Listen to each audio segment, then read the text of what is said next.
E aí galerinha, beleza? Bom, olha o que eu trouxe para vocês aqui, ó. O Microsystem Britannia BSW600. Bom, o que tem esse carinha aqui? Basicamente só funciona o rádio. O tape deck aqui eu nem testei, mas também, né, anyway. E o CD não funciona mais, que pena, né? E a ideia aqui é remover a parte de amplificador desse carinha aqui, descartar o resto, né? E reutilizar alguns componentes que dê para reutilizar, né? Que tiver dentro dele ali, e montar, né, um amplificadorzinho de som caseiro, beleza? Então eu vou desmontar esse carinha aqui e já continuo com o vídeo aí, com ele já desmontado, a plaquinha em cima da mesa, pra gente dar uma olhada como que ele é por dentro, beleza? Aguenta aí que eu já volto. Beleza, pessoal, tá aqui ele desmontado. Tranquilo, uma placa até que grandinha, né? Aqui o transformadorzinho dele, tá? E também tem aqui alguns conectores, né? São os conectores da saída de áudio principal, saída de áudio dele, né? A conexão da caixinha ela era dessa forma aqui, tá? Eu tenho ainda uma das caixinhas originais. E esse daqui é o conector do fone de ouvido, beleza? Esses caras eram conectados aqui, ó, a saída principal e o fone de ouvido ali, do outro lado, tá? Ele também tem uma entrada aqui, tem um microfone de letreto, interessante também, né? E tem o restante do equipamento aqui, né? Parte do leitor de CD, o leitor toca-fitas, né? Aqui os controles do painel, mas essa parte a gente não vai precisar, pelo menos não por enquanto, tá?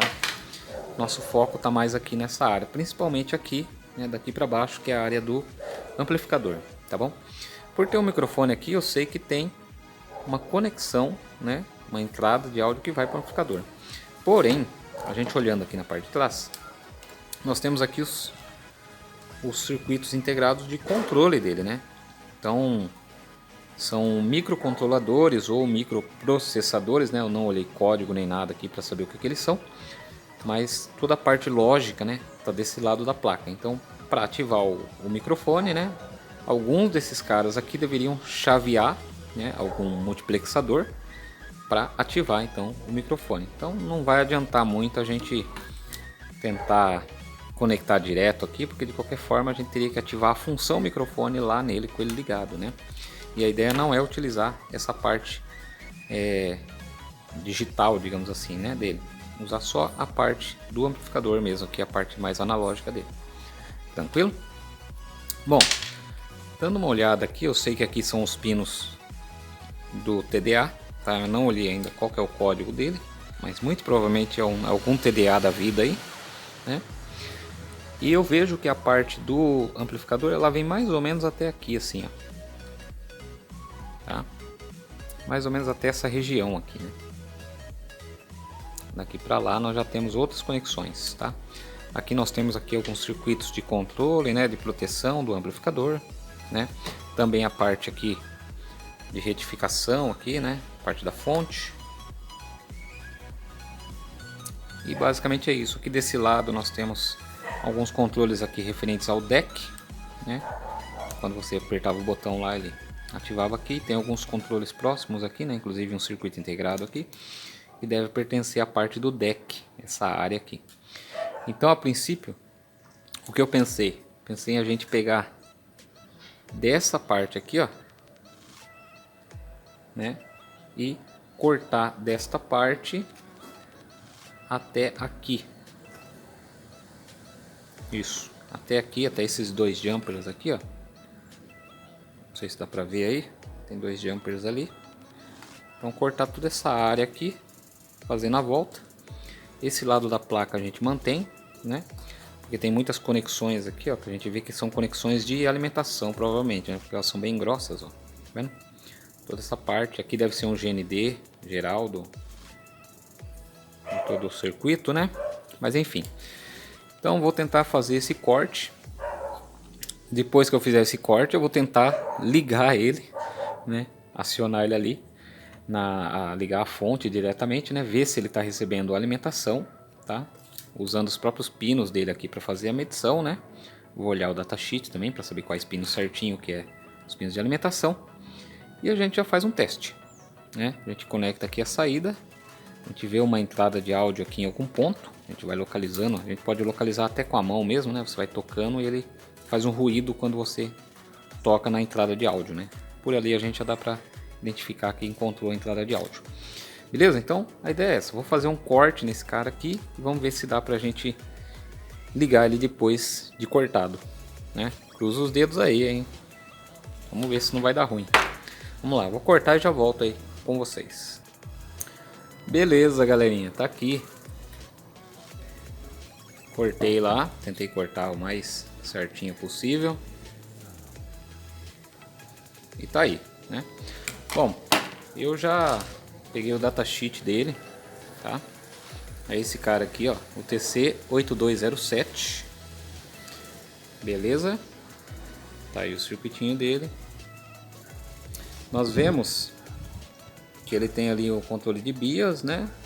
Desligamento ali por alta temperatura e um circuito de proteção. Pelo que mostra aqui no desenho, ele é todo interno, né? Então, teoricamente não deverá ter nenhum circuito externo aqui fazendo essa função, né? Não sei, mas enfim, isso aqui é referente ao circuito standard, né? Ou seja, o padrão aqui do fabricante, né? Mas a montadora aqui que fez o microsystem, né? Eles podem ter colocado outros circuitos para trabalhar junto aqui com esse UTC aqui, né? Mas enfim, né? E normalmente é isso que acontece, tá? O fabricante costuma colocar coisas a mais do que o fabricante do dispositivo aqui do circuito integrado diz ser necessário, né? Bom, então tá aí, nós temos ali a pinagem dele, né? Nós temos ali a alimentação nos pinos 3 e 12, né? Nós temos uma chave também entre o pino 3 e o 12, que é o power on dele, tá? O range aqui de tensão pode ir de 6 até 15 volts, né? O melhor aqui que o fabricante diz é em torno ali de 9 a 12 volts, tá? Esse é o que ele considera ideal. Nós temos ali as entradas, né? Nos pinos 6 e 7 e as saídas nos pinos 2 e 10. Beleza? E é só isso, é basicamente bem simples, né, o circuito.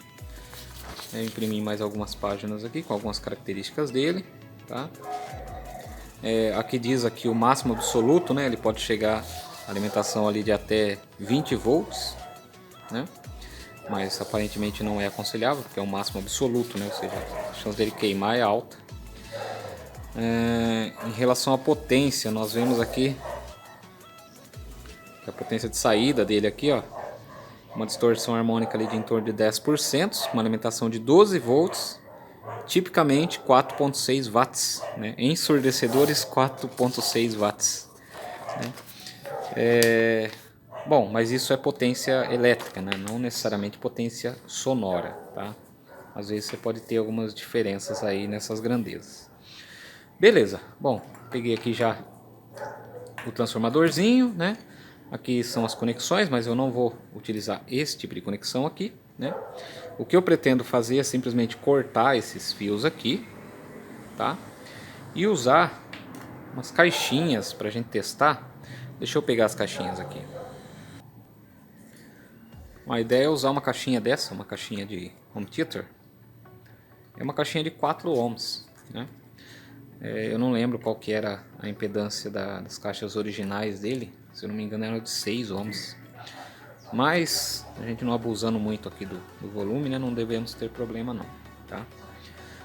Aqui o conectorzinho também da saída de fone de ouvido, né? Só que a gente não vai utilizar ele porque ele não vai ter potência. Então o que eu pretendo fazer é simplesmente cortar esses fios aqui, né? Aparentemente ali, deixa eu ver, temos aqui jampeado. Então esse aqui deve ser um dos positivos.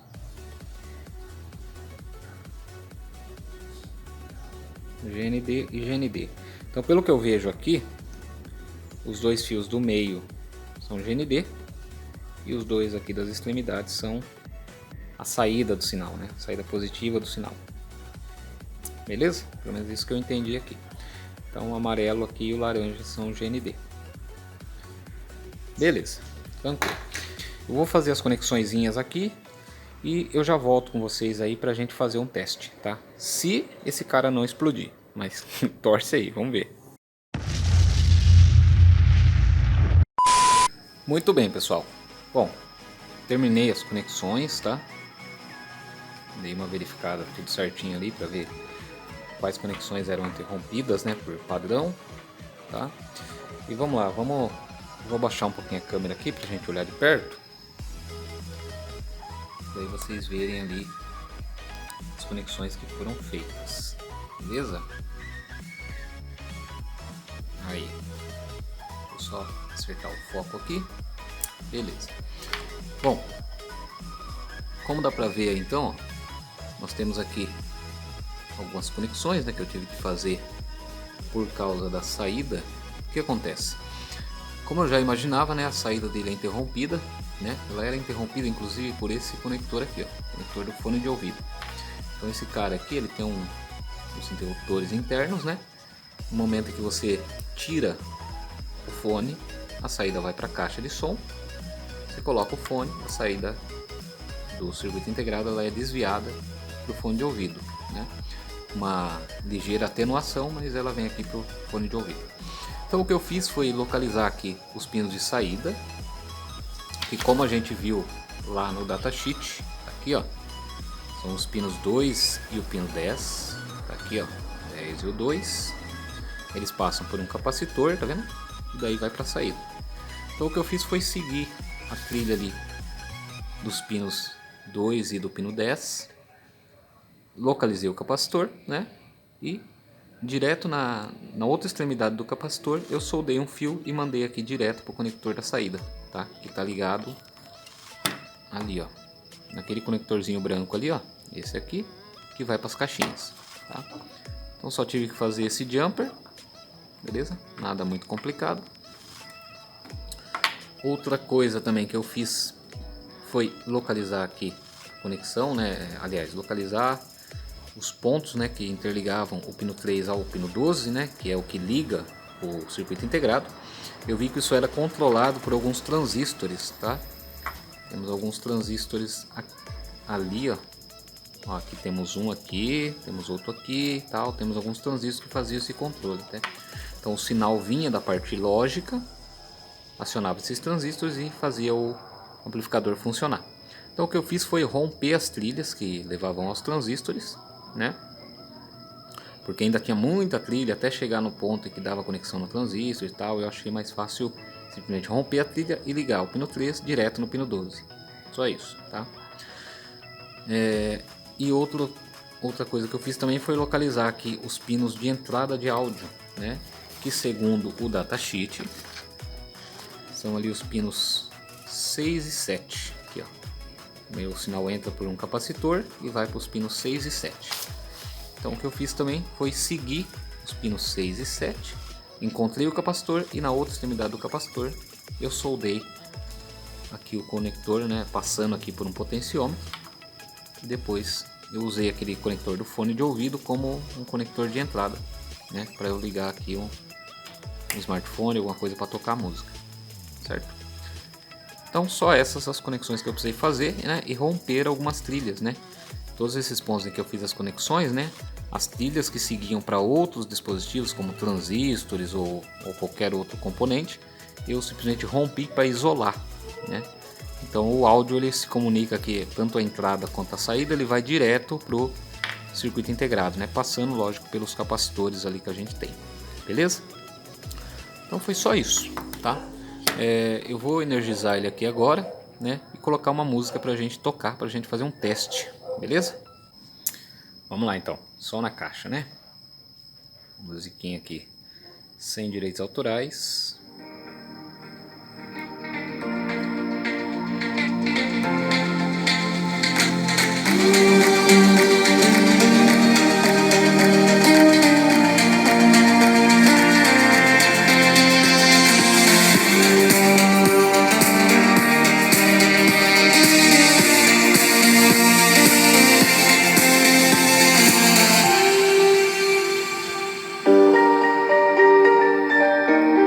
aparentemente um som bom.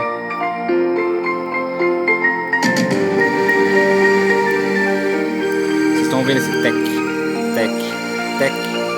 Isso aí é da cerca da casa que eu tô aqui fora, então ela pega interferência, tá? Mas não é do amplificador.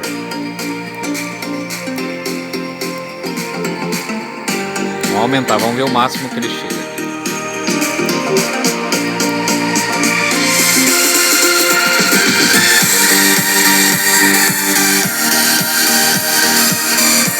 Caramba, que negócio forte.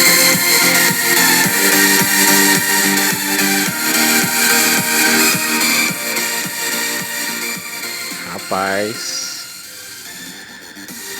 Bom, como vocês puderam ver aí, de fato, né, potência elétrica não necessariamente significa que ele vai ser fraco, né? Mas, enfim, o som eu achei ele bem limpo até, né? Se aumentar demais ele distorce um pouco, né, o que é esperado, mas dá para curtir bem um sonzinho aí na sua casa, né? Se você tiver um aparelho velho desse jogado por aí, ou até outro aparelho também, né? Você pode fazer isso, né? Desmontar ele, tentar recortar a plaquinha, né? Com cuidado para não romper nenhuma trilha importante. E dá para você montar um sisteminha de som aí de graça praticamente, né? Inclusive essas caixinhas eu ganhei de um home theater, tá? Esse daqui, como eu já falei para vocês, também era de sucata, né? Então isso aqui para mim tá saindo de graça, praticamente de graça, tá? Então é isso aí, pessoal. Bom, o vídeo de hoje vai ficando por aqui. Nós chegamos aí a mais de 2.400 inscritos, o que é muito bom, tá? O canal está crescendo bem rápido. Se você está assistindo aí e não é inscrito ainda, se inscreva, tá? É de graça, não custa nada. Só clica no botãozinho aí, não ocupa espaço, né? E a gente vai trazer conteúdo legal para vocês aí sempre que puder, beleza? Então é isso aí então. Até um próximo vídeo e tchau, tchau.